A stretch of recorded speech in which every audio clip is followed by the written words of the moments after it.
बच्चों, आज फिज़िक्स का क्लास 12 के सेशन का हम लोगों का पहला क्लास है। इसमें हम इलेक्ट्रोस्टैटिक्स की कुछ बेसिक्स डिस्कस करेंगे। क्योंकि ऑफलाइन क्लास नहीं हो रहा है तो ऑनलाइन क्लास ही हम लोगों का इकलौता ज़रिया है। तो मैं कोशिश करूँगा इसमें जितना हो सके तुम लोगों को पुराने नॉलेज को यूज़ करके नए नॉलेज में जाने के लिए। किसी को कुछ भी डाउट होगा तो मुझे कॉल कर लेना बाद में। अगर कोई पुराना नॉलेज तुम लोगों का क्लियर नहीं है तो मैं वो भी क्लियर कर दूंगा, फिर ज़रूरत पड़े तो कॉल करके ये भी डिस्कस कर दूंगा। अभी हम लोग थोड़ा क्लास 12 के सिलेबस के बारे में देख लेते हैं। तुम लोगों के एनसीईआरटी बुक में जो है वो पूरा चीज़ सीबीएसई पोर्शन में अभी नहीं है। बहुत सारा पोर्शन आउट हो चुका है। तो पहले सिलेबस रफली थोड़ा देख लो। टोटल मार्क्स कितना डिस्ट्रीब्यूटेड होगा इस ईयर दिखाया गया है। नंबर ऑफ पीरियड के ऊपर ध्यान मत दो क्योंकि अभी वो फाइनलाइज नहीं है। तो चैप्टर 1 तुम्हारा है इलेक्ट्रिक चार्जेस एंड फील्ड्स। यहाँ पर हम इलेक्ट्रिक चार्ज को लेकर डिस्कस करेंगे। और तुम लोगों को पता है दो तरीके का चार्ज होता है, positive and negative. Electrostatic potential and capacitance ये दूसरा चैप्टर है। ये दोनों को मिला के इलेक्ट्रोस्टैटिक्स होता है। थोड़ा बहुत तुमने पढ़ा है इसके बारे में। Like charges ripple each other, unlike charges attracts each other. Next current electricity, ये भी थोड़ा बहुत पढ़ लिया है तुम लोगों ने। Ohm's law, combination of resistance वगैरह वगैरह। ये दोनों यूनिट मिला के 3 चैप्टर्स होते हैं और इसमें से 16 मार्क्स आते हैं। Next magnetic effect of current and magnetism. इसमें मूविंग चार्जेस एंड मैग्नेटिज्म में मैग्नेटिज्म समथिंग लाइक इलेक्ट्रोस्टैटिक के जैसा ही होता है। सिर्फ इलेक्ट्रोस्टैटिक में पॉजिटिव चार्ज नेगेटिव चार्ज होता है, यहाँ पर नॉर्थ पोल साउथ पोल होता है। बाकी तो लगभग सेम है। ये मैग्नेटिज्म पार्ट में, ये तुम लोग जो मैग्नेटिज्म देख रहे हो, इस मैग्नेटिज्म पार्ट में तुम लोगों का नॉर्मली जो इलेक्ट्रोस्टैटिक्स वाला पार्ट है वही रहेगा। तो बहुत कुछ एक्स्ट्रा डिफरेंस यहाँ पर तुम लोगों को नहीं मिलेगा। सिर्फ वही कि एक में पोल है और एक में चार्ज है। तो लगभग ये दोनों एक तरीके से ही पढ़ाई होता है, मैग्नेटिज्म और इलेक्ट्रोस्टैटिक। तो मैं एक्चुअली मैग्नेटिज्म और इलेक्ट्रोस्टैटिक एक ही साथ पढ़ाऊंगा तुम लोगों को।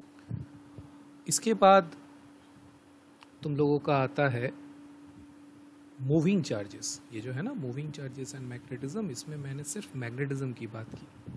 मूविंग चार्जेस एंड मैग्नेटिज्म मतलब जब अगर तुम मूविंग चार्जेस के बारे में पढ़ना शुरू करोगे तो मूविंग चार्जेस में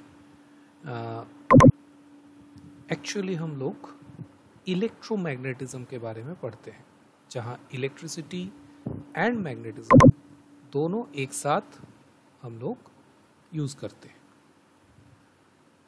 थोड़ा बहुत शायद तुम लोगों ने पढ़ लिया होगा, Fleming's left hand rule, motor, dynamo, generator वगैरह वगैरह। इसके बाद मैग्नेटिज्म इन मैटर, इसमें भी magnetic related different concept discuss होंगे। नेक्स्ट इलेक्ट्रोमैग्नेटिक इंडक्शन, ये मूविंग चार्जेस का उल्टा कंसेप्ट है, जहाँ पर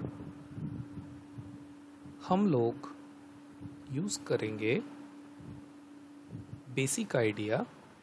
जो बेसिक आइडिया को क्या करेंगे, हम लोग करंट प्रोडक्शन के ऊपर ध्यान देंगे। मूविंग चार्जेस में हम लोग पढ़ लिए हैं मोटर, मैंने थोड़ा गलत बोला है, यहाँ जनरेटर नहीं पढ़ेंगे, जनरेटर इलेक्ट्रोमैग्नेटिक इंडक्शन में पढ़ा जाएगा। फिर आता है ऑल्टरनेटिंग करंट। ये थोड़ा तुमने कभी भी तुम लोगों ने ये नहीं पढ़ा, सिर्फ नाम थोड़ा बहुत सुना है। ऑल्टरनेटिंग करंट, जो करंट अपने टाइम के साथ साथ पोलरिटी चेंज करता है। हमारे घर में जो करंट आता है ऑल्टरनेटिंग करंट। और इसको फेमस करने वाला आजकल सोशल मीडिया में बहुत फेमस है निकोला टेस्ला।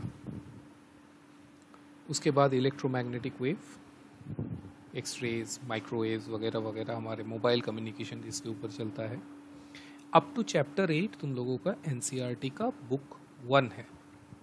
चैप्टर 9 से बुक 2 स्टार्ट हो जाता है, जहाँ पर रे ऑप्टिक्स थोड़ा बहुत तुम लोगों ने पढ़ लिया है, लेंस, मिरर, फिर ऑप्टिकल इंस्ट्रूमेंट में माइक्रोस्कोप, टेलीस्कोप वगैरह, फिर वेव ऑप्टिक्स। ये एकदम नया कंसेप्ट है। इसमें एक्चुअली लाइट को एज वेव कंसिडर किया गया है, और इसका थोड़ा पार्ट तुम लोगों ने क्लास 11 में पढ़ लिया है जब तुम लोग स्टेशनरी वेव कंसेप्ट पढ़ रहे थे। उसमें ये वेव वाला आइडिया डिस्कस हुआ था, उसके साथ हम ऑप्टिक्स को यूज़ करेंगे। ये इलेक्ट्रोमैग्नेटिक वेव एंड ऑप्टिक्स मिला के 18 मार्क्स हो रहा है। अब आ जाते हैं मॉडर्न फिजिक्स के पार्ट में। ये चैप्टर्स तुम लोग ज़्यादातर पढ़ चुके हो केमिस्ट्री में। डुअल नेचर एंड रेडिएशन, यहाँ पर photo electric effect, Einstein's equation, फिर डी ब्रोगली हाइपोथेसिस, ये सब है। उसके बाद एटम्स, ये भी केमिस्ट्री में तुम लोग पढ़ चुके हो। यहाँ पर रदरफोर्ड गोल्डफॉयल एक्सपेरिमेंट, फिर Rutherford atomic model, boards theory, उसको यूज़ करके इलेक्ट्रॉन्स का एनर्जी वगैरह निकालना, फिर हाइड्रोजन स्पेक्ट्रम, जो लाइमन सीरीज़, बामर सीरीज़, ये सब तुम पढ़े हो, यहाँ पर पढ़ना पड़ेगा एटम्स में। फिर न्यूक्लियाई जो चैप्टर है, इसमें ज़्यादातर मास नंबर, एटॉमिक नंबर, फिर न्यूक्लियर एनर्जी, थोड़ा बहुत ये भी पढ़े हो तुम लोग, radio activity, alpha particle, beta particles, fission, fusion, ये सब है। ये 3 मिला के टोटल 12 मार्क्स आते हैं। चैप्टर 14, ये चैप्टर 14 का पूरा तुम्हारे बुक में जो है यहाँ पर नहीं है सिलेबस में। यहाँ पर सिंपल सेमीकंडक्टर है, ये चीज़ नया है।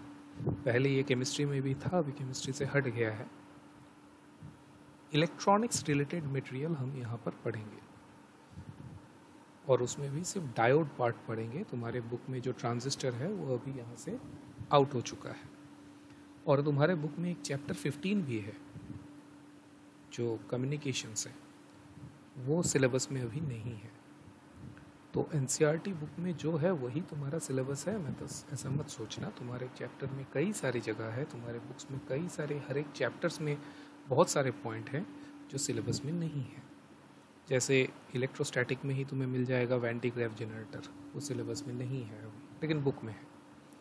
तो हम लोग पढ़ते वक्त सिलेबस को बहुत अच्छे से ध्यान रखेंगे और उसी के ऊपर हमारा पढ़ाई होगा। ये है सिलेबस को लेके एक रफ आइडिया। हम लोग इसके बाद क्लास अभी हम लोग थोड़ी देर बाद डिस्कस शुरू करेंगे, उसमें हम लोग डिस्कस करेंगे रिगार्डिंग इलेक्ट्रोस्टैटिक बेसिक्स। ओके।